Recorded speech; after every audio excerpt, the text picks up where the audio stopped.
Hope you guys enjoy these assembly videos we do. We haven't done one in a while, but Caleb is my go-to guy when it comes to putting bikes together. He can do mods on e-bikes where he converts them and regular bikes into e-bikes, and so this is kind of a simple process for him. I can do them as well, but it's easier when you got two people putting these together. It looks like it's going to be an easy bike to step over. That's important. So we're going to line something nice is on these bars right in the middle. Yeah. There's a line there to show where the center of the bars are. Oh. It does have kickstand when you set this down. Well, it doesn't have the front wheel on, so. Oh. It might just help it sturdy a little bit. Might make it worse. I don't know. Alright. That's actually pretty cool. I haven't seen that. What's that? The line at the center of the handlebars. Oh. Yeah.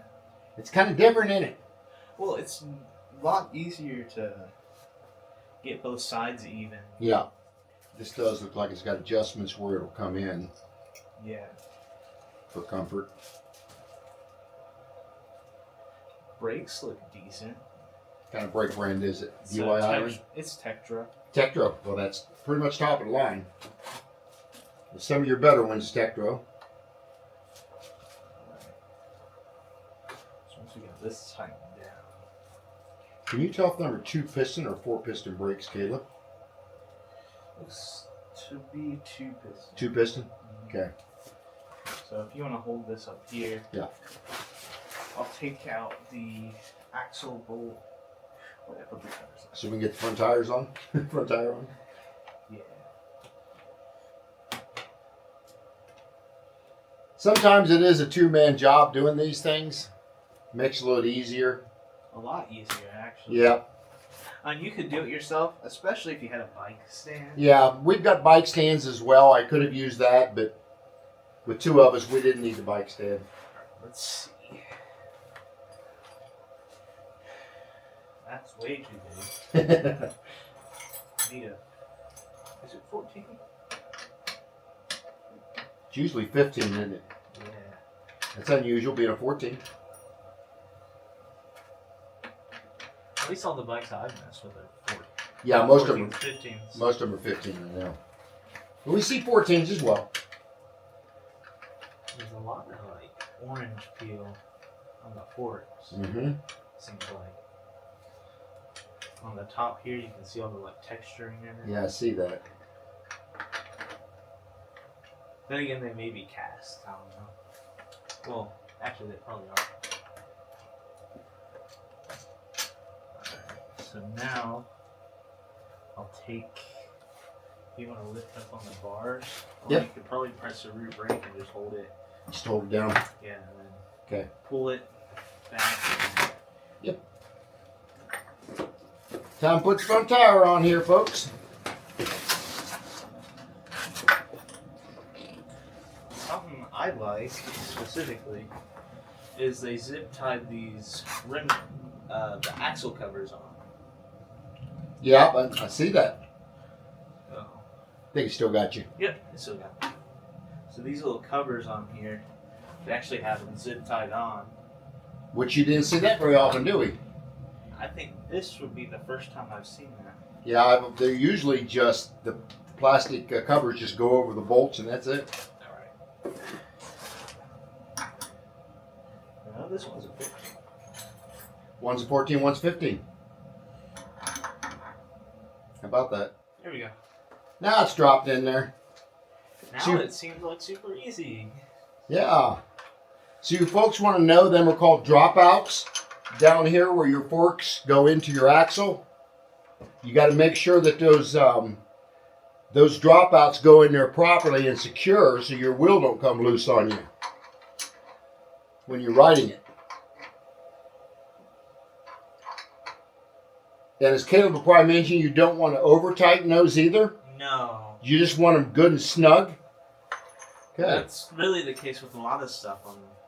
Yeah, it is. These are heavy, folks. Really good pedals. Of course, they're Well Go, which is a well-known brand of a pedal. They have touch-up paint in here, that's cool. Enough companies don't do that. Touch-up paint. I mean, if you're actually off-roading this. Well, even when I'm storing all my bikes against each other, banging against each other all the time, it's nice to have that touch-up paint. Yeah. Oh, you got fenders. You like riding in the rain, don't you? It don't bother you riding in the rain? While it's raining, no. But if it's wet, it doesn't really matter. Get your legs soaked and your feet.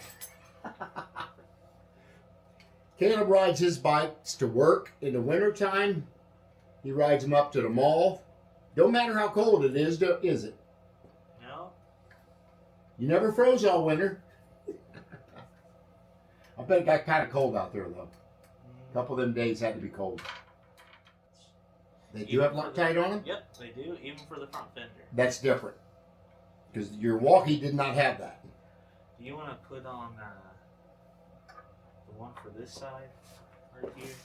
And I can start working on the top. Can. Trying to get it done a little quicker. Since our little snafu with the Tire or the axle. axle. Yeah, you got to slow things down a bit. And Caleb talked about doing that on all bikes that did not have Loctite on the bolts. His experience with one of his e-bikes. Yep, the walkie, all the motor bolts. He went on an off-road ride on some hill climbs a little bit. And as we was coming back on the trail, he noticed he was either missing a bolt, but then he noticed the bolts were completely gone out of the motor. Was it the motor they were out of? Yep. The bolts completely were out. Just gone. We had to limp the bike home, if I remember right. Every bike is going to have a little bit of an issue. I don't care what bike brand it is.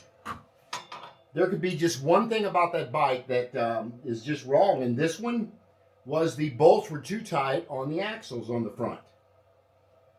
We had to find another wrench to get it on there. Which that wasn't really major. Wasn't major, no. But they need to know it when they go to... Yep. Caleb will do things that I won't do. 18, 72. He says, Dan, why don't we get out and do this? I said, Caleb, because I'm 72 years old. That's why Dan doesn't want to ride with me all the time.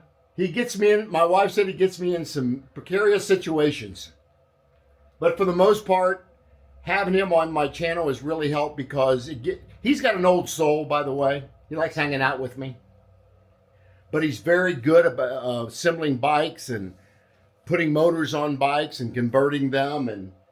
But it's been refreshing to have somebody on my channel where we're opposites in age, but we think alike.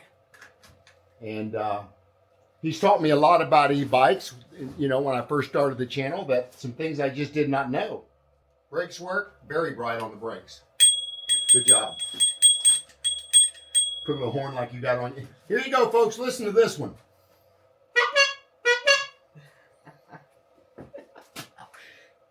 That's Caleb's horn for his bike.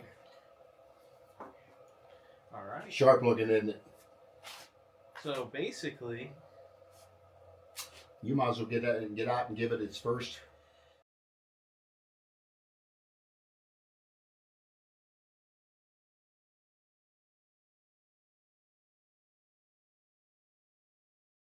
Folks, Caleb is going to do a maiden ride on this. I'm gonna lock the forks out. He's going to lock the forks out. There we go. Since we're doing some road riding. Yeah, and they're little.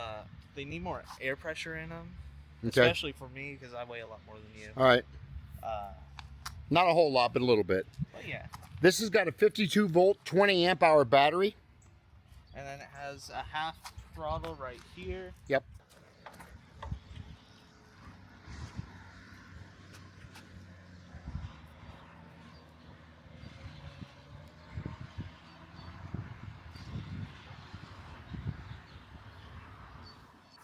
Again, folks, he is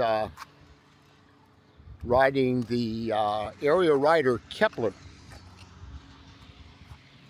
It is a 26 by 4 inch fat tire bike. It's got a 1,000 watt rear hub motor.